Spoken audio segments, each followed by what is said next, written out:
हाय दोस्तों, learn with विकास के platform पर आपका स्वागत है। आज हम लोग जो है आधुनिक भारत में शिक्षा का विकास देखेंगे। तो दोस्तों, हम लोग जानते हैं कि जब अंग्रेज यहाँ आए और जो है बक्सर का युद्ध एवं प्लासी का युद्ध हुआ था, तो उस समय जो है अंग्रेज यहाँ शासन करने लगे और यहाँ जो है अनेक कंपनी निर्माण किए। तो उनको जो है अधिकारियों एवं कर्मचारियों की जरूरत पड़ी यहाँ की शासन व्यवस्था चलाने के लिए। तो अंग्रेज जो है, चूंकि वहां से जो है इंग्लैंड से तो अधिकारी या कर्मचारी ला नहीं सकते थे, क्योंकि अगर लाएंगे तो उनको जो है बहुत खर्चा वहन करना पड़ेगा, उनको सैलरी अधिक देनी पड़ेगी। तो अंग्रेज सोचे कि यहीं हम लोग जो है कुछ कॉलेज या एजुकेशन ऐसा दिया जाए ताकि जो है हिंदी और इंग्लिश का जो है मीडिएटर हो सके, और यहाँ के ही लोगों को इंग्लिश सिखा करके यहाँ के जो छोटे लेवल के अधिकारी हैं, जैसे बाबू या कर्मचारी हो, इनको यहाँ के ही लोगों को सिखा करके इस शासन व्यवस्था चलाया जा सकता है, क्योंकि सभी लोगों को ला करके यहाँ शासन व्यवस्था नहीं चलाया जा सकता है। तो दोस्तों, आइए नोट्स देखते हैं। तो 1780 में वारेन हेस्टिंग्स ने कलकत्ता में मदरसा की स्थापना की। तो 1780 में वारेन हेस्टिंग्स ने कलकत्ता में मदरसा की स्थापना की थी। इसके प्रथम प्रमुख नाजिन मौलवी मुइज उद्दीन थे। तो वारेन हेस्टिंग्स ने कलकत्ता में एक मुस्लिमों के लिए मदरसा की स्थापना की 1780 में। इसके प्रमुख नाजिन मौलवी मुइज उद्दीन थे। इस मदरसे में फारसी, अरबी अरबी और मुस्लिम कानून पढ़ाया जाता था। तो जो ये मदरसा था जो कलकत्ता में निर्माण हुआ था, इसमें जो है फारसी, अरबी तो मुस्लिम कानून पढ़ाया जाता था। तो और इसके स्नातक ब्रिटिश राज में दुभाषीय इंटरप्रेटर के रूप में सहायता करते थे। जो ये मदरसा थे, इसके जो स्नातक थे, ये जो है ब्रिटिश जो शासन थी उसमें दुभाषीय, जैसा कि हम बोले कि ये अपने यूज में लाना चाहते थे, मतलब उर्दू से जो है ये इंग्लिश में ट्रांसलेट या दुभाषीय के रूप में अंग्रेजों की सहायता करते थे, जिससे ये अंग्रेज जो है शासन आसानी से कर सके। तो 1791 ईस्वी में बनारस के ब्रिटिश रेजिडेंट जोनाथन डंकन के प्रयत्नों के फलस्वरूप बनारस में एक प्रथम संस्कृत कॉलेज खोला गया। तो 1791 में बनारस में ब्रिटिश रेजिडेंट जो था उसका नाम जोनाथन डंकन था। उसके प्रयत्नों के फलस्वरूप बनारस में भी एक प्रथम संस्कृत कॉलेज खोला गया, जिसका उद्देश्य हिंदुओं के धर्म, साहित्य और कानून का अध्ययन करना था। ताकि ये जो है हिंदू और मुस्लिम दोनों लोगों पर अपना शासन करना चाहते थे, तो भाई उनका नियम तो जानेंगे ही। तो इसके लिए जो है उन्होंने जो है संस्कृत कॉलेज की स्थापना की, कहाँ, बनारस में। और इस कॉलेज का उद्देश्य था कि हिंदुओं का जो धर्म है, साहित्य है एवं कानून है, उनका अध्ययन करें। क्योंकि जो 1857 की क्रांति में जो है ये अंग्रेज इतने पीटे गए थे धर्म में हस्तक्षेप करके, तो इनको लगा कि भाई बिना इनके धर्म को पढ़े हुए हम लोग इसमें हस्तक्षेप नहीं कर सकते हैं। तो उसी आंदोलन से ये अंग्रेज सीख लेकर के जो है प्रथम मदरसा मुस्लिमों के लिए बनाए और हिंदुओं के लिए प्रथम संस्कृत कॉलेज खोला गया। तो इस कॉलेज का उद्देश्य था हिंदुओं के धर्म, साहित्य और कानून का अध्ययन करना।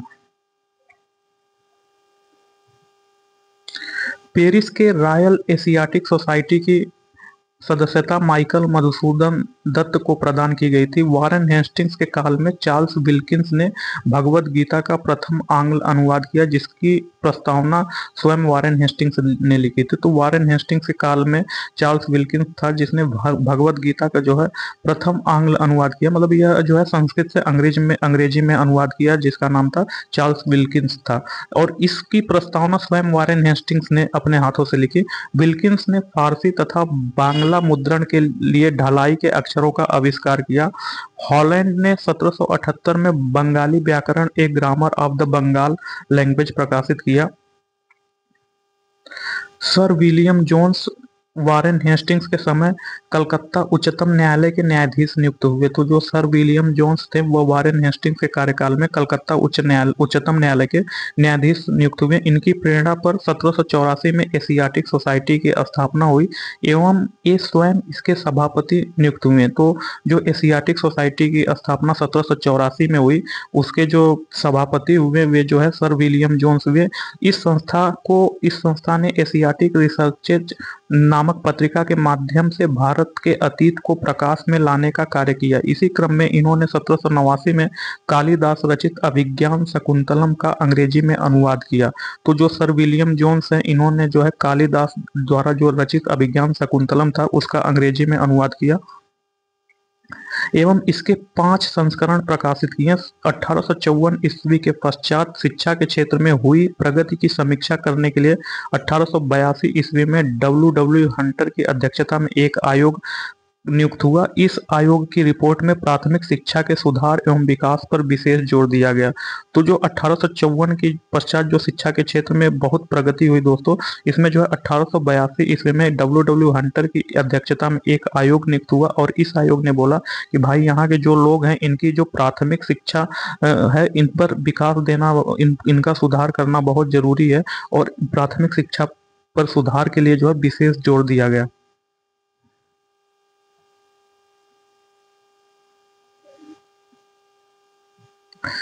राष्ट्रीय शिक्षा के क्षेत्र में सर्वप्रथम 8 नवंबर 1905 को रंगपुर नेशनल स्कूल की स्थापना हुई। तो जो राष्ट्रीय शिक्षा के क्षेत्र में सर्वप्रथम 8 नवंबर 1905 को जो है रंगपुर नेशनल स्कूल की स्थापना हुई। 16 नवंबर 1905 में कलकत्ता में एक सम्मेलन का आयोजन किया गया।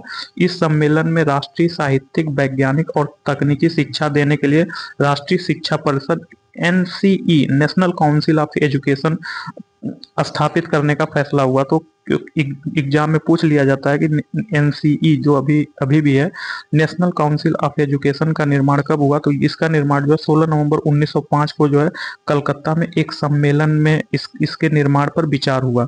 15 अगस्त 1906 को राष्ट्रीय शिक्षा परिषद की स्थापना हुई। तो जो 15 अगस्त 1906 है, इसकी जो राष्ट्रीय शिक्षा परिषद है इसकी स्थापना हुई। 1813 ईस्वी के चार्टर के तहत प्रतिवर्ष शिक्षा के लिए 1 लाख रुपए खर्च करना था। तो जो अंग्रेज थे जब 1813 का चार्टर अधिनियम लाए तो उन्होंने बोला कि इनके शिक्षा पर हम लोग जो है 1 लाख रुपए प्रतिवर्ष खर्चा करेंगे। सैडलर आयोग शिक्षा से संबंधित था। वर्ष 1917 में सरकार ने कलकत्ता विश्वविद्यालय की संभावनाओं के अध्ययन तथा रिपोर्ट के लिए एक आयोग नियुक्त किया। डॉक्टर MI सैडलर जो लीड्स विश्वविद्यालय के कुलपति थे, इसके अध्यक्ष नियुक्त किए गए। इस आयोग के सदस्य 2 भारतीय, डॉक्टर आशुतोष मुखर्जी एवं जियाउद्दीन अहमद थे। तो दोस्तों जो सैडलर आयोग आया था वर्ष 1917 में कलकत्ता विश्वविद्यालय की संभावनाओं का अध्ययन तथा उसके रिपोर्ट के लिए एक आयोग नियुक्त किया गया तथा EME सैडलर इसके अध्यक्ष थे। जो डॉक्टर MI सैडलर थे ये लीड्स विश्वविद्यालय के कुलपति थे और इन्हें जो है सैडलर आयोग की जो है अध्यक्ष नियुक्त किया गया। इस आयोग में जो है 2 भारतीय थे जिनका नाम डॉक्टर आशुतोष मुखर्जी एवं डॉक्टर जियाउद्दीन अहमद थे। इस आयोग को कलकत्ता विश्वविद्यालय की शिक्षा पर अपनी रिपोर्ट देने को कहा गया। तो इस आयोग को यह बोला गया कि कलकत्ता विश्वविद्यालय में कैसी शिक्षा हो रही है और उसमें प्रगति के लिए हमें क्या क्या करना चाहिए, इस पर रिपोर्ट देने के लिए कहा गया। इस आयोग का यह विचार था कि यदि विश्वविद्यालय शिक्षा का सुधार करना है तो माध्यमिक शिक्षा का सुधार आवश्यक है। तो यह आयोग ने अपने रिपोर्ट दिया और इस रिपोर्ट में बोला कि यदि भाई विश्वविद्यालय शिक्षा का सुधार करना है तो माध्यमिक शिक्षा का सुधार भी आवश्यक है। भारतीय शिक्षा पद्धति में भाषा संबंधी विवाद पर अपना विवरण देने के लिए विलियम बेंटिंक ने अपनी काउंसिल के विधि सदस्य लॉर्ड मैकाले को बंगाल की लोक शिक्षा समिति का प्रमुख नियुक्त किया। तो जो भारतीय शिक्षा पद्धति की भाषा संबंधी विवाद पर अपना विवरण देने के लिए विलियम बेंटिंक ने अपनी काउंसिल में विधि सदस्य, जो समय का विधि सदस्य था लॉर्ड मैकाले, को बंगाल की लोक शिक्षा समिति का प्रमुख नियुक्त किया गया। मैकाले ने भारत में शिक्षा हेतु अंग्रेजी भाषा का समर्थन किया था। भारत के औपनिवेशिक काल में अधोमुखी निस्यंदन सिद्धांत शिक्षा के क्षेत्र से संबंधित था। तो अधोमुखी जो the theory of downward filtration शिक्षा के क्षेत्र से संबंधित था। इस सिद्धांत का अर्थ था कि शिक्षा समाज के उच्च वर्ग को ही दी जाए, इस वर्ग से छन छन कर ही शिक्षा का असर जन सामान्य तक पहुंचे। तो उस समय जो है the theory of downward filtration था। इसमें जो है मैकाले ने बोला था कि भाई शिक्षा हम सबको नहीं दे सकते, क्योंकि ये अंग्रेज अपने काम के लिए जितने लोगों का यूज हो सके उन्हीं को शिक्षा देते थे। तो उनको अगर हम शिक्षा देंगे तो यह जो शिक्षा छन छन करके जो है, क्योंकि अगर एक आदमी को शिक्षा दिया जाए तो वो किसी गांव में या किसी एरिया में जाएगा, वे बात करेगा और वह जो है दूसरों को भी शिक्षा दे सकता है। तो इससे जो है अंग्रेजों का कम पैसा लगेगा। तो इसलिए उन्होंने बोला था the theory of downward filtration शिक्षा के क्षेत्र में संबंधित था। इसका अर्थ यह था कि शिक्षा समाज के उच्च वर्ग को ही दी जाए, इस वर्ग से छन छन करके शिक्षा का असर जन सामान्य तक पहुंचेगा। भारत में आधुनिक शिक्षा प्रणाली की नींव 1835 में मैकाले के स्मरण माइन्यूट से पड़ी। मैकाले ने भारतीय रीति रिवाजों के लिए अपना तिरस्कार इन शब्दों में व्यक्त किया: यूरोप में एक अच्छे पुस्तकालय की एक अलमारी का एक कक्ष भारत और अरब के समस्त साहित्यों से अधिक मूल्यवान है। तो यह मैकाले जो है, इसे जो बहुत अभिमान था अपनी शिक्षा पर या पाश्चात्य शिक्षा पर, अंग्रेजी शिक्षा पर, इसने जो है कंपेरिजन किया कि यूरोप में जो पुस्तकालय में एक अलमारी का, यूरोप के एक अच्छे पुस्तकालय की एक अलमारी का एक कक्ष, भारत मतलब कि यूरोप के जो पुस्तकालय हैं उसमें एक अलमारी का एक कक्ष की जो पुस्तकें हैं वह भारत और अरब के जितने भी सारे साहित्य हैं उनसे अधिक मूल्यवान है, ऐसा जो है मैकाले ने कहा था। लॉर्ड विलियम बेंटिंक के काल में 7 मार्च 1835 को प्रस्ताव हुआ, मैकाले का दृष्टिकोण अपना लिया गया। Governor general Lord William Cavendish Bentinck, जिसका कार्यकाल 1828 से 35 तक था, के शासनकाल में 7 मार्च 1835 को लॉर्ड मैकाले के प्रस्ताव को स्वीकृत कर भारत में अंग्रेजी को उच्च शिक्षा का माध्यम मान लिया गया। भारत में अंग्रेजी शिक्षा का मैग्ना कार्टा कहे जाने वाले 1854 को कि चार्ल्स वुड के डिस्पैच के को आधार बनाकर लंदन विश्वविद्यालय की तर्ज पर ब्रिटिश भारत में 3 विश्वविद्यालय कलकत्ता, मद्रास एवं बम्बई की स्थापना 1857 में की गई। डीके कर्वे के प्रयत्नों से बम्बई में प्रथम महिला विश्वविद्यालय की स्थापना हुई। ये महाराष्ट्र के समाज सुधारक एवं सामाजिक कार्यकर्ता था। तो पूछा जाता है कि बम्बई में जो है प्रथम महिला विश्वविद्यालय की स्थापना किसके प्रयत्नों से हुई, तो वह जो है डीके कर्वे के प्रयत्नों से हुई। डीके कर्वे जो है महाराष्ट्र के समाज सुधारक एवं सामाजिक कार्यकर्ता थे। डीके कर्वे विधवाओं के उत्थान के लिए विधवा विवाह प्रतिबंध निवारक मंडली की स्थापना की थी। 1896 में उन्होंने, डीके कर्वे ने पूना में विधवा गृह की स्थापना की थी। उन्होंने स्वयं ब्राह्मणी विधवा से विवाह किया था। तो जो डीके कर्वे हैं यह स्वयं जो है विधवा ब्राह्मणी से विवाह किया था। वर्ष 1958 में इन्हें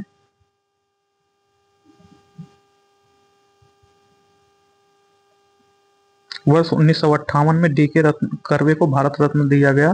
डेक्कन एजुकेशनल सोसाइटी की स्थापना का मूलतः न्यू इंग्लिश स्कूल के प्रारंभ 1880 में के साथ पुणे में की गई थी तथा 1854 में डेक्कन एजुकेशन सोसाइटी औपचारिक रूप से गठित की गई। इस संस्था के संस्थापकों में वीके चिपलुंकर, वीजी तिलक, गोपाल गणेश आगरकर एवं एमबी नामजोशी प्रमुख थे। राजा राम मोहन राय आधुनिक शिक्षा के सबसे प्रारंभिक प्रचारकों में से एक थे।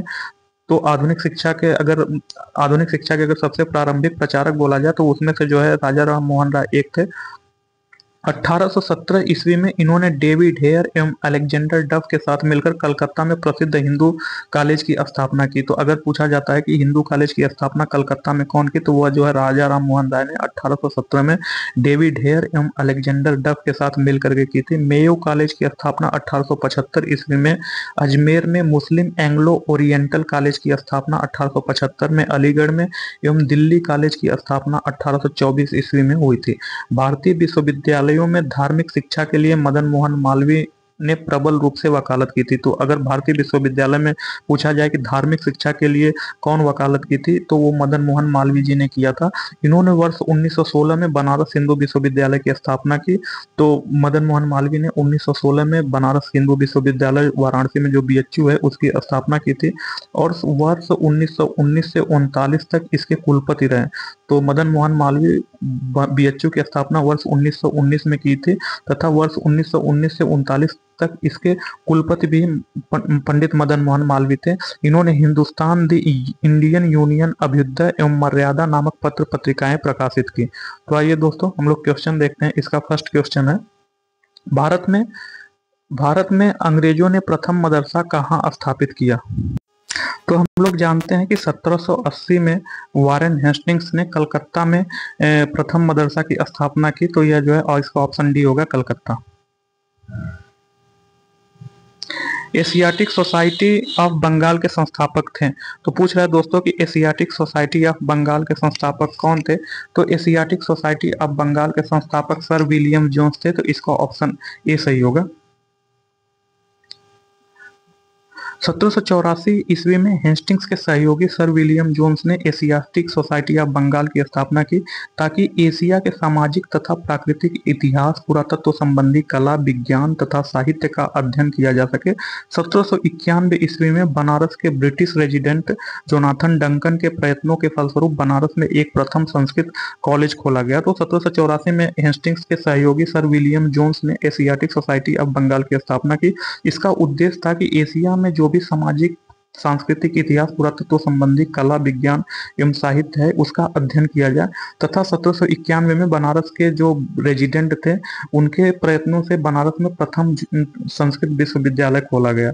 तो जो बनारस के ब्रिटिश रेजिडेंट थे जिनका नाम जो है जोनाथन डंकन था, इनके प्रयत्नों के फलस्वरूप बनारस में प्रथम संस्कृत कॉलेज खोला गया। वाराणसी में प्रथम संस्कृत महाविद्यालय की स्थापना किसने की थी? तो पूछ रहा है दोस्तों कि वाराणसी में प्रथम संस्कृत महाविद्यालय की स्थापना किसने की थी? तो यह जो है स्थापना जोनाथन डंकन ने किया था। तो इसका ऑप्शन ए सही होगा, जोनाथन डंकन। नेक्स्ट क्वेश्चन, इसमें कथन एवं कारण है। तो कथन जो है, बंगाल की एशियाटिक सोसाइटी की स्थापना वारेन हेस्टिंग्स के काल में हुई और उसने सर विलियम जोन्स के पक्ष में उक्त विद्वत संस्था की अध्यक्षता का प्रस्ताव अस्वीकार कर दिया था। तो एक क्वेश्चन, एक कथन सही है। बंगाल में जो एशियाटिक सोसाइटी की स्थापना हुई वह वारेन हेस्टिंग्स के काल में हुई और वारेन हेस्टिंग्स ने सर विलियम जोन्स के पक्ष में उक्त विद्वत संस्था की अध्यक्षता का प्रस्ताव अस्वीकार कर दिया था।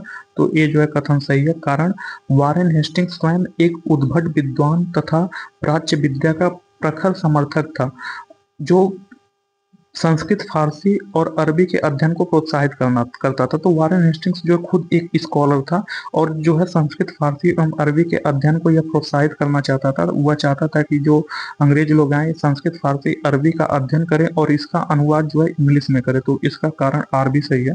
तो ये जो है इसका ऑप्शन ए सही होगा। ए और आर दोनों सही है, आर ए की सही व्याख्या करता है, तो इसका ऑप्शन ए सही होगा। तो वारेन हेस्टिंग्स 1784 से 85 ईस्वी के दौरान बंगाल का गवर्नर जनरल था। वह स्वयं एक उद्भट विद्वान तथा प्राच्य विद्या का प्रखर समर्थक था जो संस्कृत, फारसी और अरबी के अध्ययन को प्रोत्साहित करता था। उसके सहयोग और समर्थन से ही 1784 में बंगाल की एशियाटिक सोसाइटी की स्थापना हुई थी।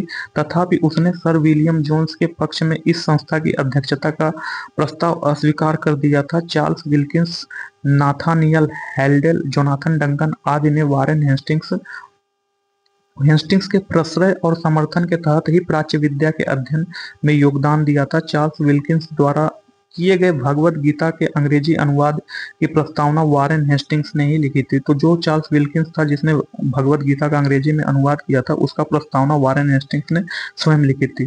तो प्रश्नानुसार दोनों बातें सही है।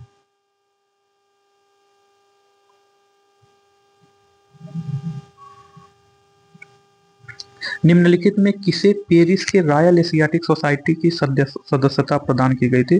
तो पूछ रहा है कि निम्नलिखित में ऐसा कौन है जिसे पेरिस की रॉयल एशियाटिक सोसाइटी की सदस्यता प्रदान की गई थी? तो वह माइकल मधुसूदन दत्त थे। तो पेरिस के रॉयल एशियाटिक सोसाइटी की सदस्यता माइकल मधुसूदन दत्त को प्रदान की गई थी। द एशियन सोसाइटी की स्थापना 1822 ईस्वी में की गई थी। 1829 में शाही फरमान द्वारा इसकी स्थापना की पुष्टि की गई। तो ये जो है माइकल मधुसूदन दत्त है, तो इसका ऑप्शन बी सही होगा। निम्नलिखित अंग्रेजों में से कौन था जिसने सर्वप्रथम भगवत गीता का अंग्रेजी में अनुवाद किया था? तो पूछ रहा है कि ऐसा कौन था जिसने भगवत गीता का सर्वप्रथम अंग्रेजी में अनुवाद किया था, जो कि हम नोट्स में पढ़े थे। चार्ल्स विल्किंस था। तो इसका ऑप्शन बी सही होगा, चार्ल्स विल्किंस। वारेन हेस्टिंग्स के काल में चार्ल्स विल्किंस ने भगवत गीता का प्रथम आंग्ल अनुवाद किया था जिसकी प्रस्तावना स्वयं वारेन हेस्टिंग्स ने लिखी थी। निम्नलिखित में से किसने कालिदास की प्रसिद्ध रचना शकुंतला का पहली बार अंग्रेजी में अनुवाद किया था? तो पूछ रहा है कि निम्नलिखित में ऐसा कौन है जिसने कालिदास की प्रसिद्ध रचना जो शकुंतला था उसका जो है अंग्रेजी में अनुवाद किया था? तो वह जो है सर विलियम जोन्स ने किया था। Sir William Jones Warren Hastings के समय में कलकत्ता उच्चतम न्यायालय के न्यायाधीश नियुक्त हुए थे। इन्होंने ही, सर विलियम जोन्स ने ही जो है इसका शकुंतला का अंग्रेजी में अनुवाद किया था जो कि कालिदास की प्रसिद्ध रचना थी। तो इसका ऑप्शन डी होगा, सर विलियम जोन्स।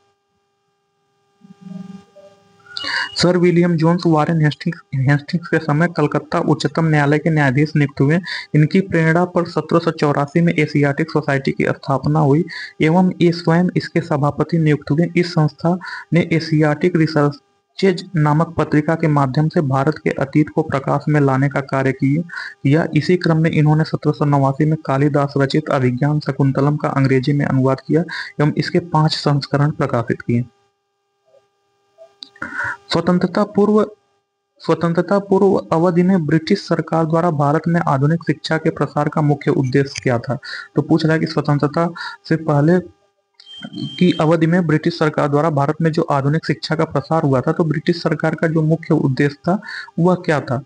तो वह मुख्य उद्देश्य था छोटे प्रशासनिक पदों पर नियुक्त हेतु शिक्षित भारतीयों की आवश्यकता। तो यही सही है दोस्तों, क्योंकि उस समय जो छोटे प्रशासनिक पद पर जो इन्हें कर्मचारी चाहिए थे, वह जो है ब्रिटेन से यहाँ लाने में इनको बहुत महंगा पड़ता था और इनका जो है स्पेंड जो पैसा खर्चा बहुत अधिक होता था। तो वह यहाँ के प्रशासनिक पदों पर नियुक्त हेतु कर्मचारी चाहते थे, जिसलिए इन्होंने जो है यहाँ के शिक्षा पर विकास किया या शिक्षा पर जोर दिया। तो इसका ऑप्शन ए सही होगा।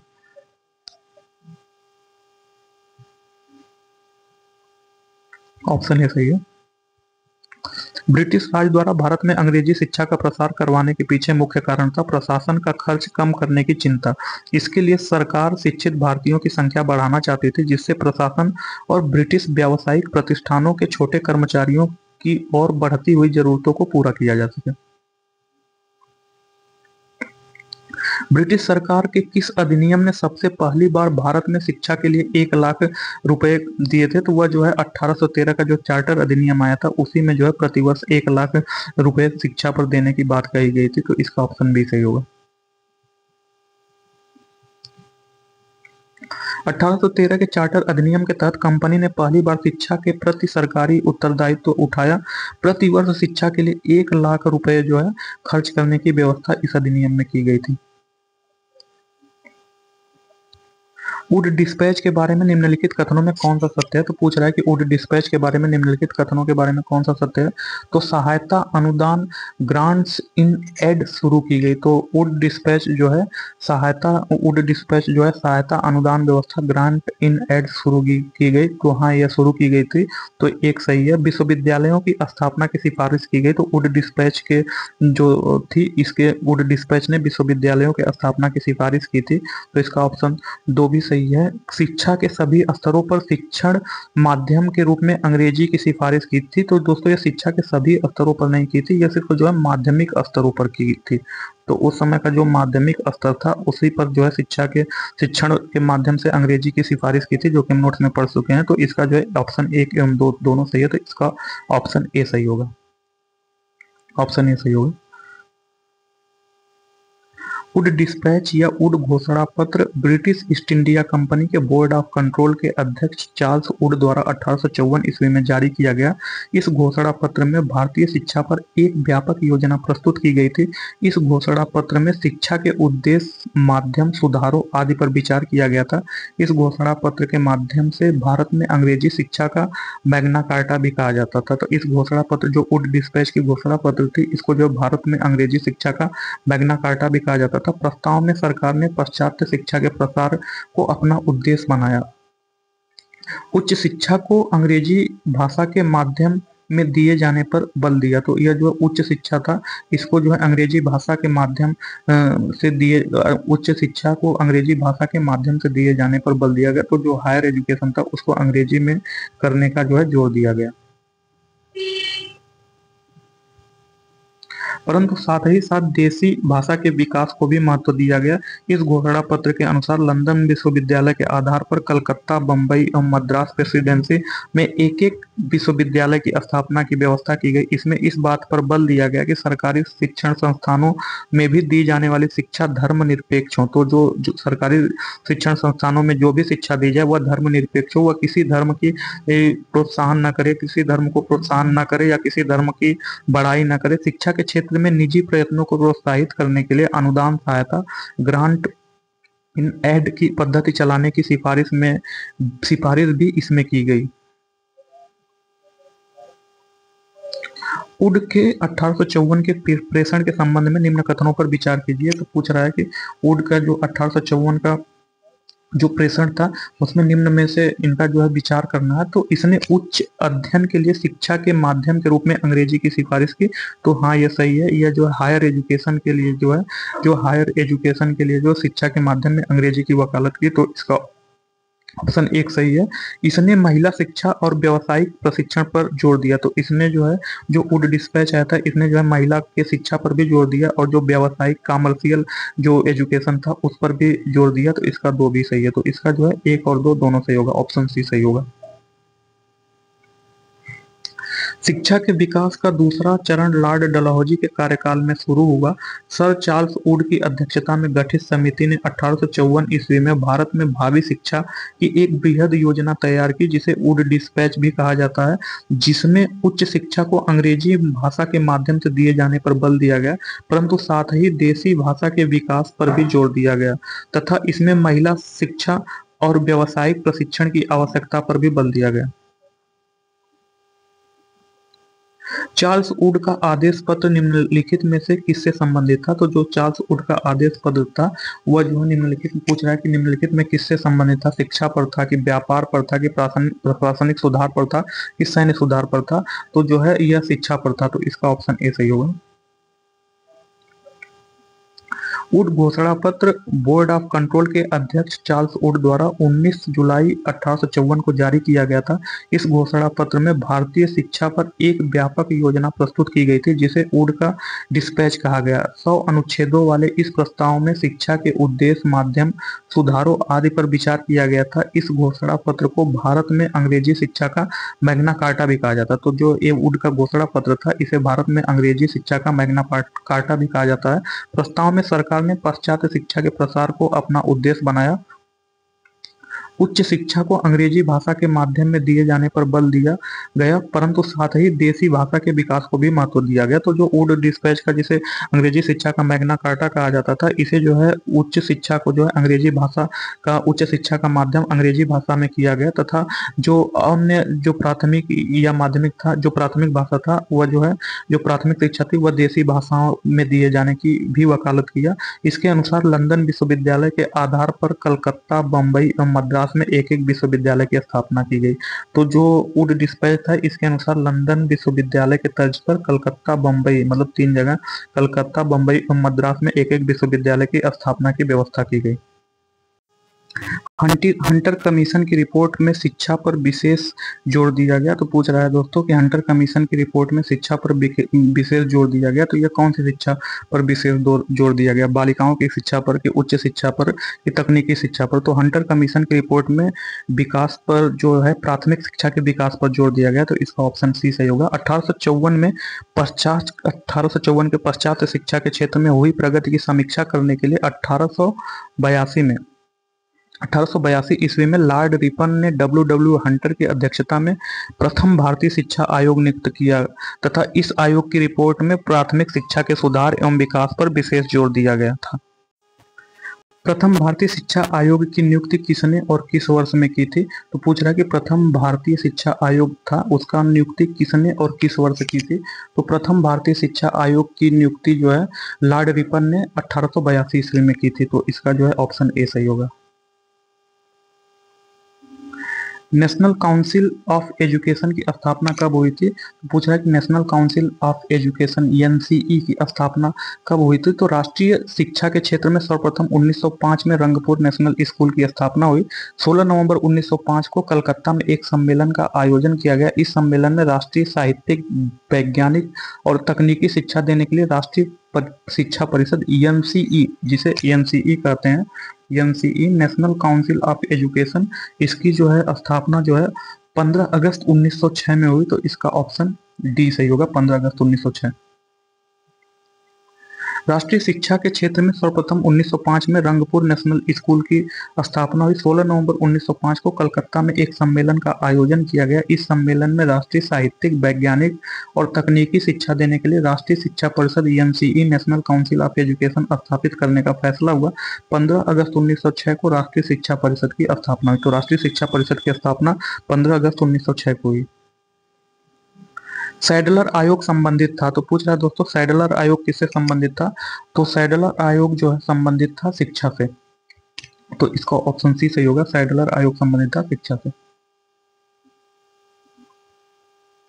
सैडलर आयोग शिक्षा से संबंधित था। वर्ष 1917 में सरकार ने कलकत्ता विश्वविद्यालय की संभावनाओं के अध्ययन तथा रिपोर्ट के लिए एक आयोग नियुक्त किया। Doctor MI. सैडलर, जो लीड्स विश्वविद्यालय के कुलपति थे, इसके अध्यक्ष नियुक्त किए गए। इस आयोग का यह विचार था कि यदि विश्वविद्यालय शिक्षा का सुधार करना है तो माध्यमिक शिक्षा का सुधार आवश्यक है। इसने वर्ष 1954 में विश्वविद्यालय अधिनियम की कड़ी निंदा की और यह भी बताया कि इसे से कॉलेज तथा विश्वविद्यालय शिक्षा का ठीक ठाक समन्वय नहीं हो सकता है।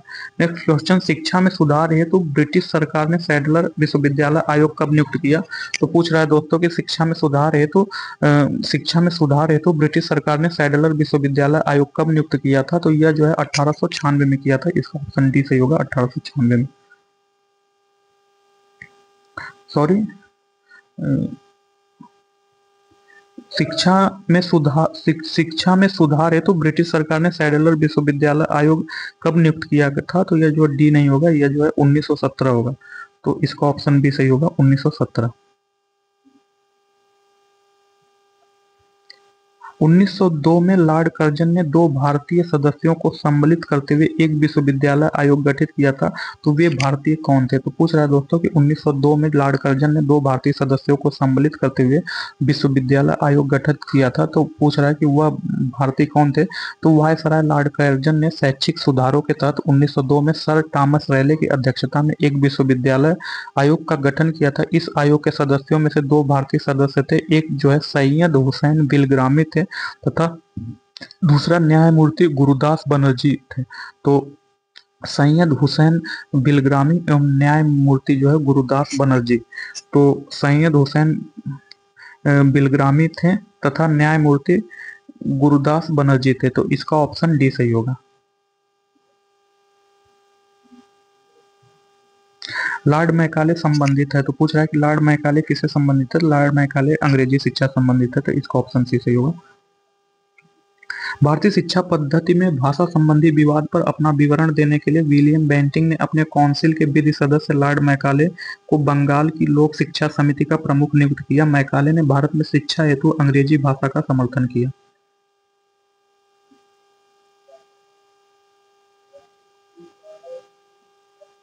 भारत में औपनिवेशिक काम में अधोमुखी निस्यंदन सिद्धांत किस क्षेत्र से संबंधित है? तो अधोमुखी निस्यंदन सिद्धांत शिक्षा से संबंधित है। इसका ऑप्शन भी सही होगा। भारत में औपनिवेशिक काल में अधोमुखी निस्यंदन सिद्धांत the theory of downward filtration शिक्षा के क्षेत्र से संबंधित था। इस सिद्धांत का अर्थ था कि शिक्षा समाज के उच्च वर्ग को ही दी जाए, इस वर्ग से छन छन कर ही शिक्षा का असर जन सामान्य तक पहुंचे। मैकाले का कहना था कि सीमित साधनों से समस्त जनता को शिक्षित करना असंभव है। तो मैकाले बोला था कि इतने कम पैसे में जो है हम जो है सभी लोगों को शिक्षित नहीं कर सकते, क्योंकि ये अंग्रेज अपने स्वार्थ के हित साधने में लगे थे। ये सोचे इनको तो सिर्फ अपना काम चलाना था, तो ये सोचे थे कि कम लोगों को शिक्षा दिया जाए जिसका जो है हम यूज कर सकें, और बाकी जो लोगों को छोड़ दिया जाए, ताकि जो है ये जब लोग उनसे मिलेंगे तो इनसे कुछ बहुत वो सीखेंगे और वे कुछ थोड़ा बहुत शिक्षित होंगे। तो इसे जो है the theory of downward filtration कहा जाता है, जिसका निर्माण जो लाया था मैकाले ने। भारत की शैक्षणिक नीति में फिल्ट्रेशन थ्योरी के प्रतिपादक कौन थे? तो यह जो है मैकाले था। तो इसका ऑप्शन भी सही होगा, मैकाले। भारत में आधुनिक शिक्षा प्रणाली की नींव किससे पड़ी? तो पूछ रहा है कि भारत में जो आधुनिक शिक्षा प्रणाली की जो नींव है वह किससे पड़ी? तो वह जो है 1835 के मैकाले के स्मरण पत्र से पड़ी। तो इसका ऑप्शन भी सही है।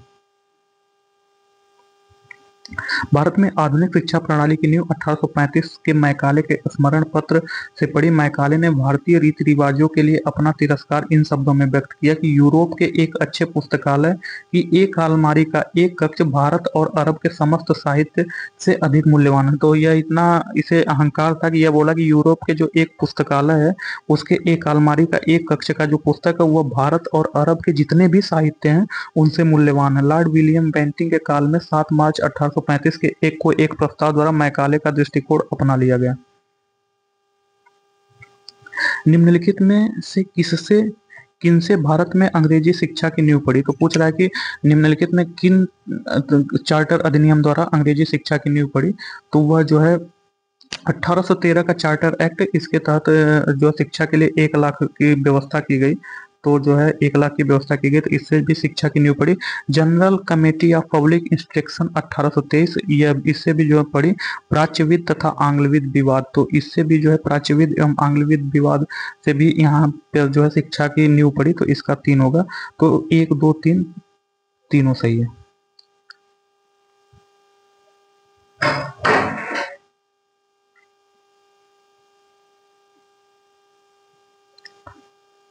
ईस्ट इंडिया कंपनी ने ओरिएंटल शिक्षा की प्रचलित प्रणाली को हतोत्साहित किया तथा पश्चिमी शिक्षा और अंग्रेजी भाषा को बढ़ावा दिया। 1813 के चार्टर अधिनियम में भारत में शिक्षा के प्रसार के लिए प्रतिवर्ष 1 लाख रुपए खर्च करने के प्रावधान को अपनाया गया। 1823 ईस्वी में general committee of public instruction का गठन किया गया, जिसकी जिम्मेदारी शिक्षा के लिए 1 लाख रुपए देने की थी।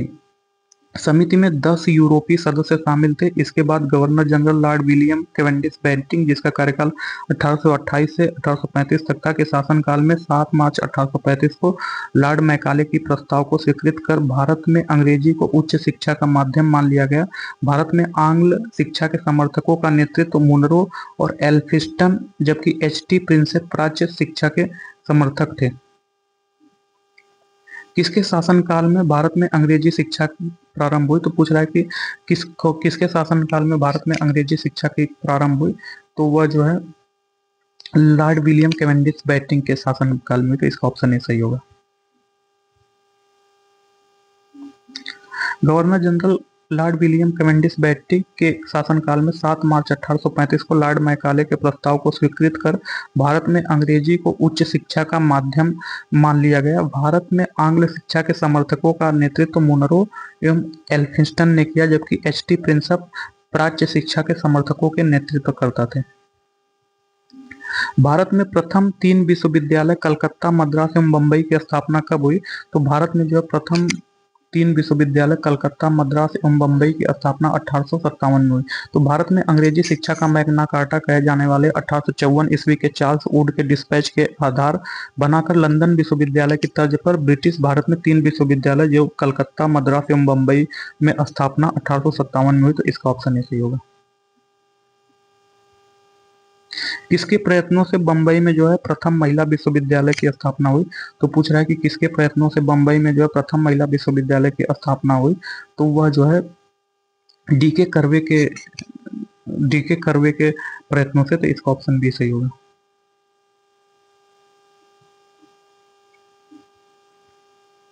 डी.के. कर्वे के सतत प्रयत्नों से वर्ष 1916 में बंबई में प्रथम महिला विश्वविद्यालय की स्थापना हुई। ये महाराष्ट्र के समाज सुधारक एवं सामाजिक कार्यकर्ता थे। इन्होंने विधवाओं के उत्थान के लिए विधवा विवाह प्रतिबंध निवारक मंडली की भी स्थापना की थी।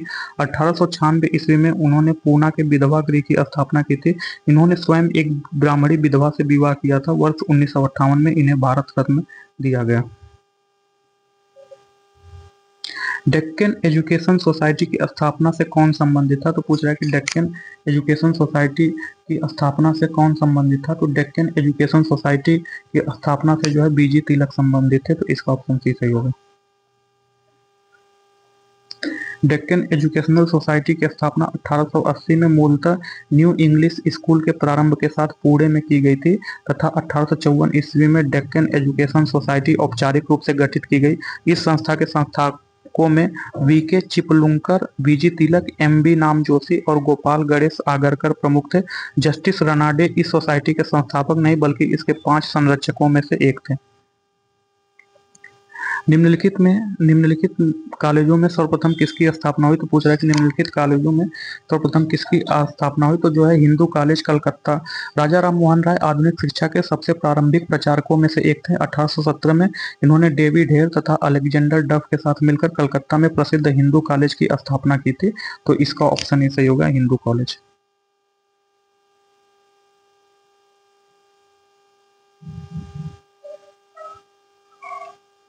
Muhammadan Anglo oriental college Aligarh की स्थापना निम्नलिखित में से किस वर्ष में हुई? तो पूछ रहा है कि Muhammadan Anglo oriental college Aligarh की स्थापना किस वर्ष में हुई? तो इसकी स्थापना 1975 में हुई। इसका ऑप्शन सी सही होगा। सॉरी, 1875 में। तो इसका ऑप्शन सी सही होगा, 1875। डेविड हेयर और अलेक्जेंडर डफ के साथ मिलकर निम्नलिखित में किसने कलकत्ता में हिंदू कॉलेज की स्थापना की? तो डेविड हेयर और अलेक्जेंडर डफ के साथ मिलकर के कलकत्ता में जो है हिंदू कॉलेज की स्थापना राजा राम मोहन राय ने की थी। तो इसका ऑप्शन डी सही होगा, राजा राम मोहन राय। 1817 में डेविड हेयर द्वारा प्रसिद्ध हिंदू कॉलेज की स्थापना की गई थी। तो 1817 में डेविड हेयर द्वारा प्रसिद्ध हिंदू कॉलेज की स्थापना जो है कलकत्ता में की गई थी। इसका ऑप्शन बी सही होगा। भारत में औपनिवेशिक शासन के दौरान शैक्षणिक संस्थाओं के संदर्भ में निम्नलिखित युग्मों पर विचार कीजिए। तो बनारस में संस्कृत कॉलेज की स्थापना कौन किया था? कलकत्ता में मदरसा की स्थापना तथा फोर्ट विलियम कॉलेज की स्थापना कौन किया था? तो इसमें जो है निम्नलिखित युग्मों पर विचार करना है। तो जो है इसका जो है केवल जो है बनारस में संस्कृत कॉलेज की स्थापना जोनाथन डंकन ने 1791 में की। तो यह विलियम जोन्स ने नहीं किया था, यह जो है जोनाथन डंकन ने किया था 1791 में। तथा कलकत्ता के मदरसा की स्थापना जो है कलकत्ता के मदरसा की स्थापना 1780 में वारेन हेस्टिंग्स ने किया था। तो यही सुमेलित है। फिर फोर्ट विलियम कॉलेज की स्थापना आर्थर रिचर्ड वेलेजली ने किया था, जो कि 1800 में किया था। तो जो है इसका केवल दो सुमेलित है।